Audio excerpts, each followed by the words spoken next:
Hello friends, welcome to this lecture.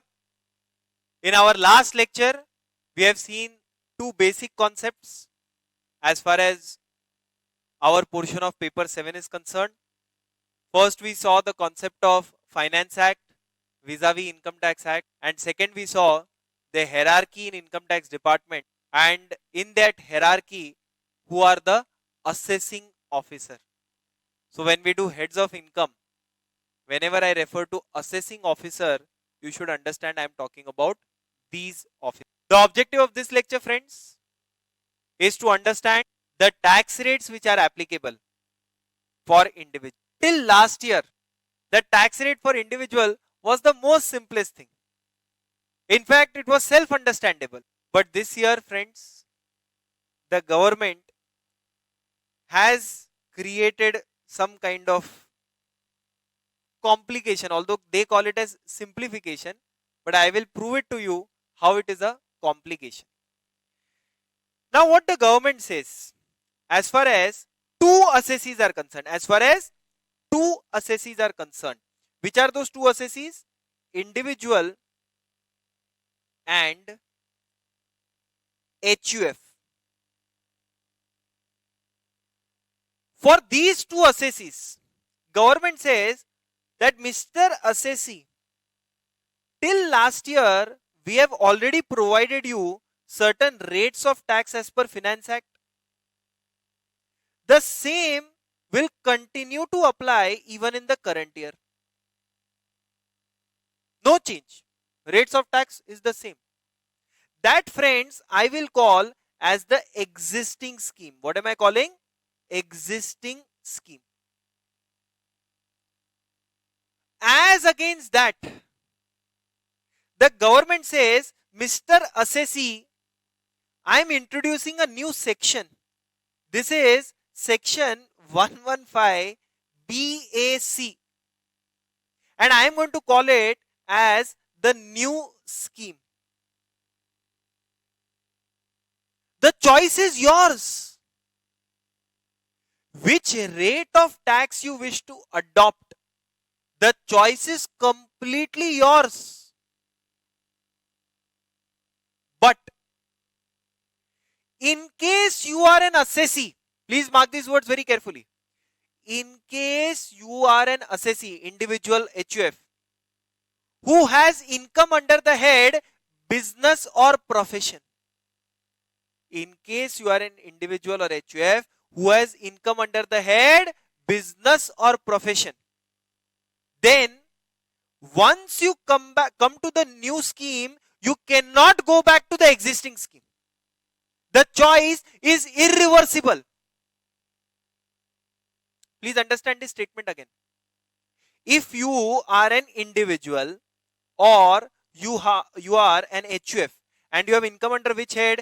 Profits and gains from business or profession, then can you go from existing to new scheme? Yes.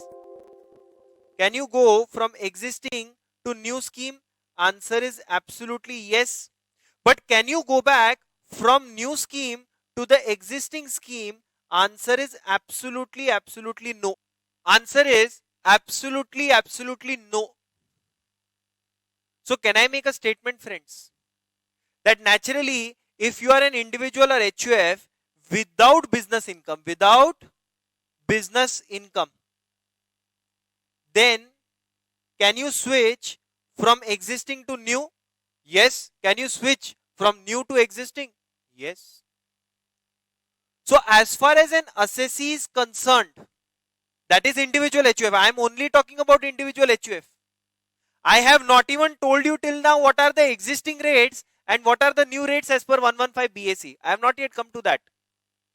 I am just telling you that as far as these individuals and HUF who have a business income are concerned, for them, section 115 BAC is somewhat like, if you have seen Mahabharat, it is somewhat like the Chakravyuh of Abhimanyu. Abhimanyu knew how to enter the Chakravyuh, but he did not know how to exit. Similar is the case here. that if you are an individual or HUF who has business income, then from existing scheme, you can move to the new scheme at any time. But from the new scheme, you cannot go back to the existing scheme. But here again, there is an exception. 1 minute, please, sir. So many exceptions. 1 minute. I'll give a chart. From existing scheme, you can move to the new scheme. Any person. From new scheme, you cannot go back to the existing scheme if you are an assessee having which income? Business income, unless the business itself ceases to exist. So, in case your business has ceased to exist, then you can go back from the new to the existing scheme. So, please understand, friends. Let me take a moment to criticize this entire complication in a while. But before that, let's understand the provision as far as individual or HUF is concerned. My request to you is this you may copy. As far as individual and HUF is concerned, existing to new scheme, existing to new scheme, when can you do? Any time. You can do any time. But suppose you want to move back from new scheme to existing scheme, then I have to decide the assessee.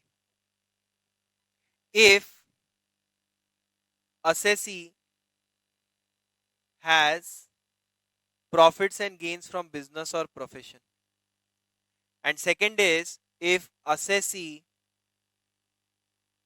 does not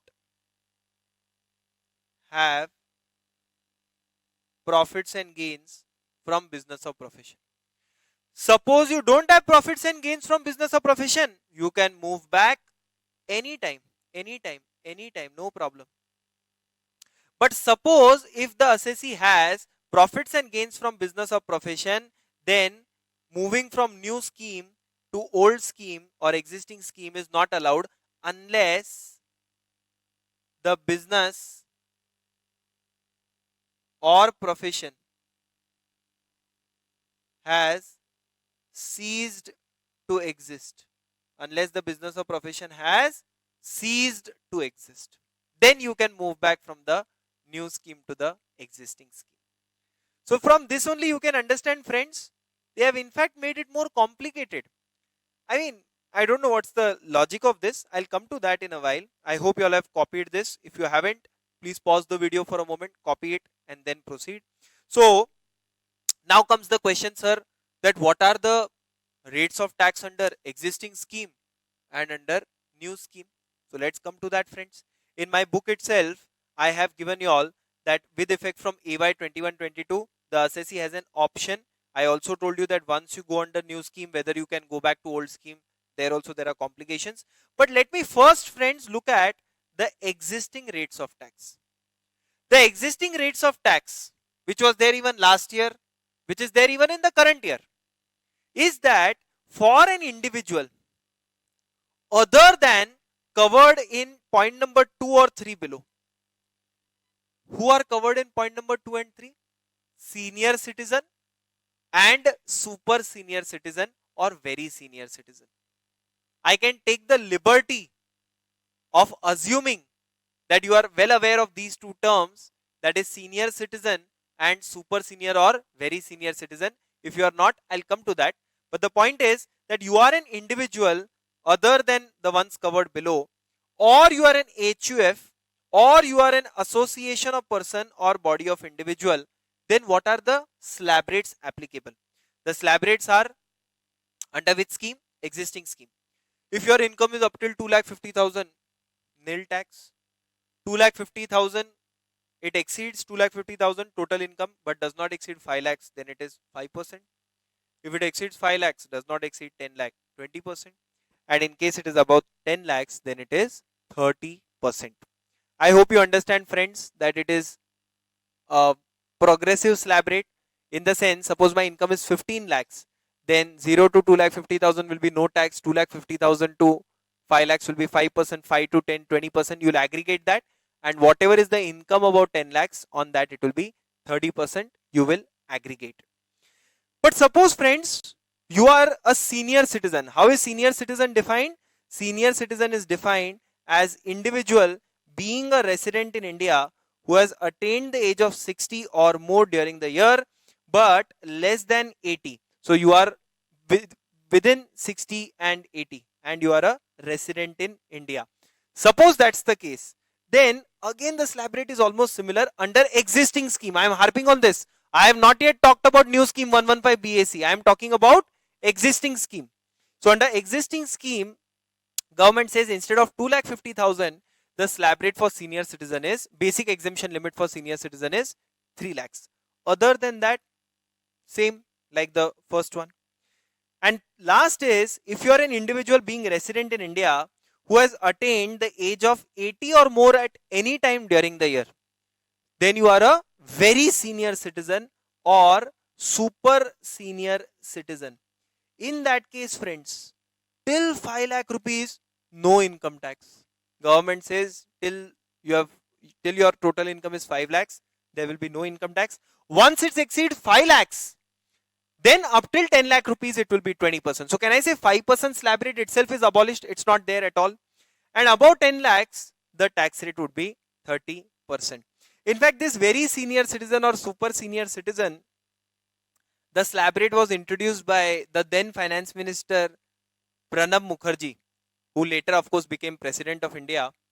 And the opposition at that time, which was BJP, they had jokingly on a lighter note alleged that Pranab Mukherjee is creating a slab rate for himself because he was about to turn 80 or he was very close to 80. But that apart, the point is super senior citizen or very senior citizen, there is no 5% slab rate. Directly we have 20% slab rate when income exceeds 5 lakh rupees. Now this, friends, is as far as the existing tax rates are concerned. So under existing tax rates, you are an individual or you are not covered in point number 2 or 3, or you are a senior citizen or you are a super senior citizen, then based on that your slab rate is determined under the existing scheme. As against these slab rates under section 115 BAC, they have given a standard slab rate for all, whether you are senior citizen, super senior citizen or in residual category, does not matter. So please understand, friends, in the new slab rate or in the new scheme of tax rate, that is section 115 BAC, whether you are senior citizen, super senior citizen or otherwise, does not matter at all. And what are the slab rates? The slab rates are that up to 2,50,000 there is no tax. 2,50,000, if your income is above that, but below 5 lakhs, then the tax rate is 5%. On income above 5 lakhs till 7,50,000, 10%. On income above 7,50,000 till 10 lakhs, 15%. On income about 10 lakhs but till 12.5 lakhs, 20%. On income about 12.5 lakhs but till 15 lakhs, 25%. And on income above 15 lakhs, it is 30%. Now friends, although you may say now we have to remember all this, sir, that is fine. We'll come to the remembering part of it. Don't worry about it. We'll do questions on this. You will be more than comfortable. But the point is, I wish to address a more basic issue. That is, someone may just compare these tax rates.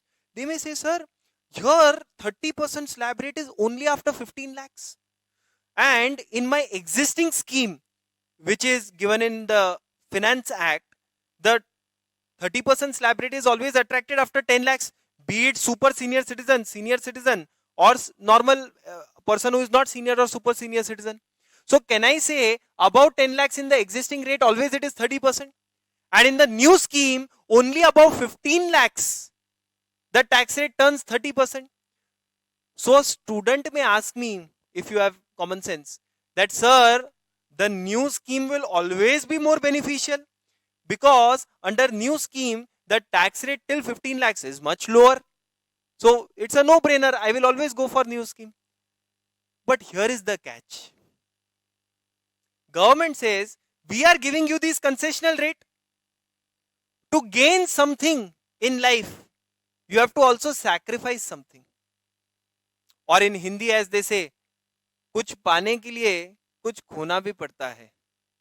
So government says that Mr. Assessee who wants to opt for this new scheme, we will allow you to opt for this new scheme provided you sacrifice on certain deductions, exemptions and allowances. Now I want you to see the list of deductions, exemptions, allowances which they have mentioned, which you have to sacrifice if you opt for the new scheme. Under old scheme, is it allowed? Answer is yes. Under new scheme, is it allowed? Answer is no. So under the new scheme, if you want to opt, then what is it that you have to sacrifice on? You have to compute your total income without allowing exemption of. First is leave travel allowance. In salary chapter you have learnt it. Or house rent allowance, HRA. Third, allowance is covered, that is for meeting cost of living or personal expense, 10 clause 14. Or allowances to MPs and MLAs under 10 clause 17. Or standard deduction of 50,000 rupees under salary which you get, which earlier used to be 40,000, now it is 50,000. Probably when y'all were in intermediate, standard deduction was 40,000. Now it is 50,000 under salary. That also we will not allow. Then the government employees who get entertainment allowance, now no entertainment. So that deduction of entertainment allowance will not be granted. Then tax on employment, that is professional tax. You know how much is that deduction, friends, under salary head? In the state of Maharashtra, professional tax is 2,500 rupees. In the state of Karnataka, I believe it is 2,400 rupees.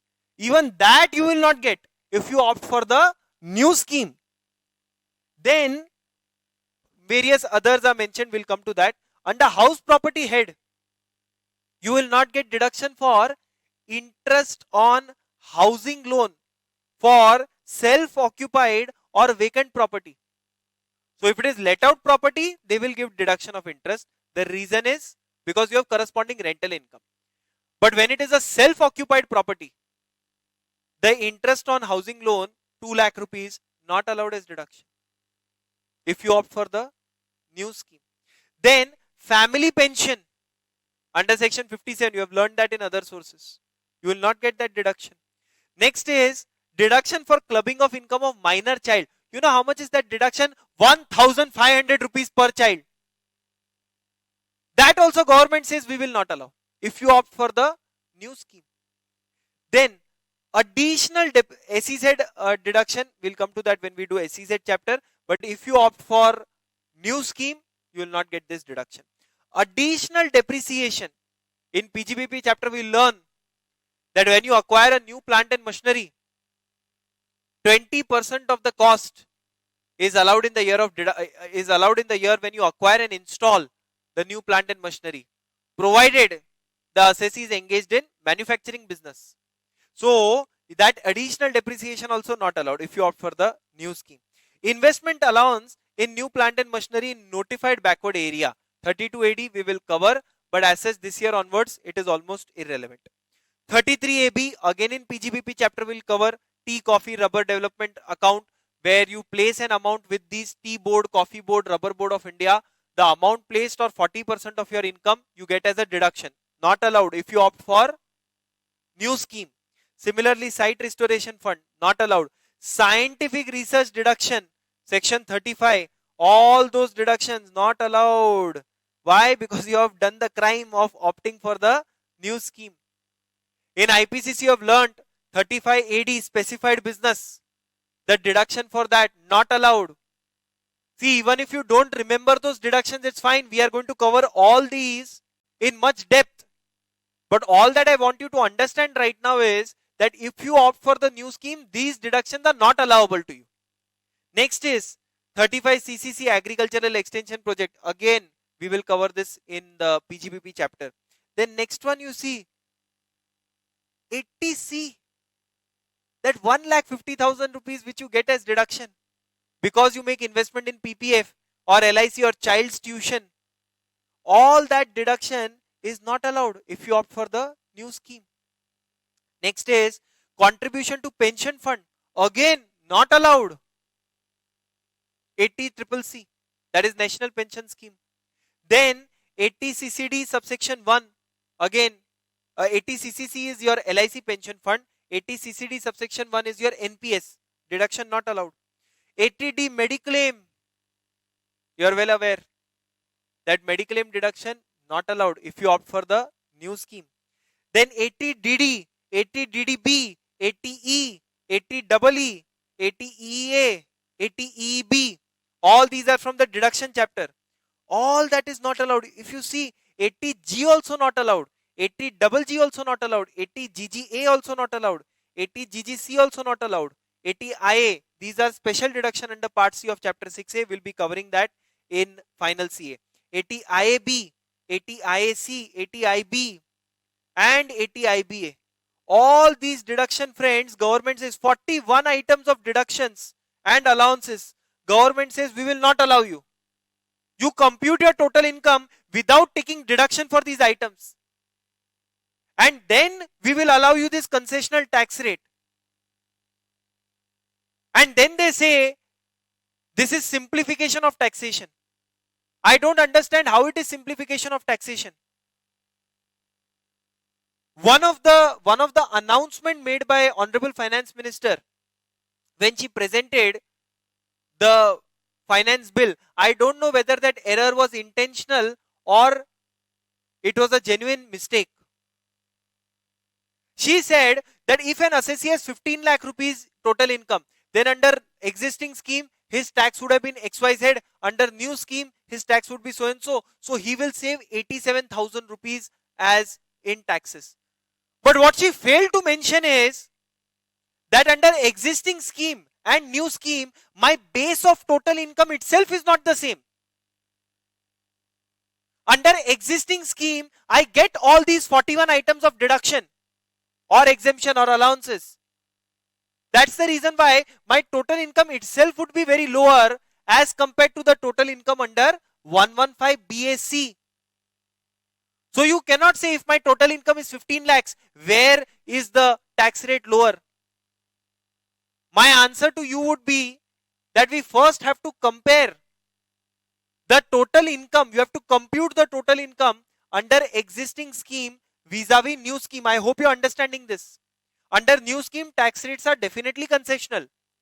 But that concession is accompanied, is burdened by various sacrifices being made by you. And there are 41 sacrifices. So as such, after that, how much will be your total income and how much will be your tax? That needs to be computed. You will compare that with the tax liability under existing scheme. Naturally, you will choose the scheme which is where your tax liability is minimal. But then you need to be aware of something that I told you, that in case you opt for this new scheme, then in that case, you can choose this every year if you have no business income. But if you have business income, then the option once exercised shall be valid for that previous year and all subsequent years till your business is continued. So the point is, in the first year, I have to make a decision based on where my liability is minimal. But I also need to be careful that it may create a lock-in for all subsequent years as far as I am concerned. So that is, friends, as far as the existing vis-a-vis new scheme is concerned. I am going to do certain questions on the existing scheme vis-a-vis new scheme so that we have a better understanding. But I'll be covering that in my next lecture. Before I end this lecture, friends, let us understand what we have covered in this lecture. We have only covered the rates of tax. I told you, as far as the rates of tax are concerned, this year onwards, the assessee has a choice. That choice is either to take a new scheme or an existing scheme. Under existing scheme, friends, what are the rates of tax? I told you that generally basic slab rate will be 2,50,000. Above 2,50,000 till 5 lakhs, the tax rate is 5%. Above 5 lakhs till 10 lakhs, the tax rate is 20%. And income above 10 lakhs will suffer tax at 30%. In case you are a senior citizen, that is, at any time during the year you have attained the age of 60, but not attained the age of 80, then you are a senior citizen. The only difference is that the basic exemption limit would be 3 lakhs instead of 2,50,000. And in case you are a super senior citizen or very senior citizen, then the first slab itself is not there. Your basic exemption extends till 5 lakh rupees.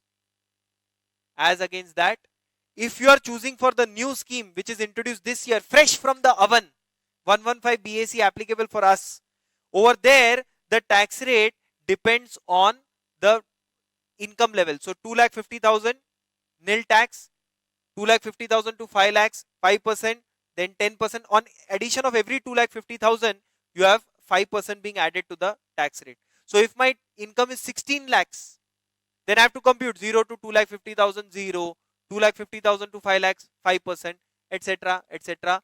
And income above 15 lakhs would suffer tax at 30%.